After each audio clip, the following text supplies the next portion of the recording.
laws about you're going to need to know about when we talk about the laws of tangency in a circle. The first one is if we have a point that's not on the circle and we have two tangents that come from that point. Now you remember a tangent is a line that comes and only touches the circle one time. Well, if you have that, then where this point and this point meet the circle, this distance from this point to here and this point to here are congruent. And from that you can derive a lot of questions.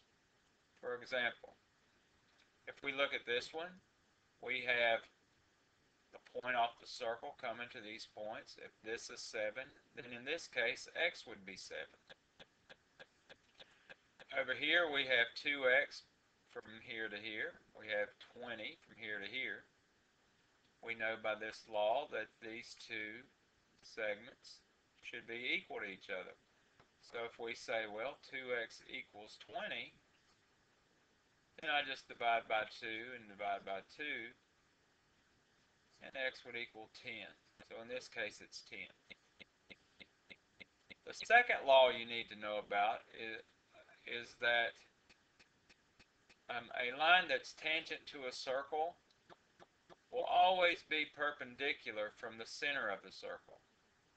And what that means is if I have a tangent line coming along and touching this circle just one time, the point at which it touches here, if from that point I have a straight line that comes down to this point, then this will always be 90 degrees right here.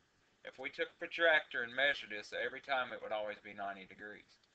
And what ends up happening with this is a lot of times you're going to see a lot of questions where you'll have this setup where we have 90 degrees and now we've made a right triangle and the Pythagorean theorem is going to come into play. I'll show you a couple of examples. Right here, this question is asking how much is angle B. Well, it's pretty easy. Angle B is going to the center from a tangent. It's 90 degrees. Look at this one.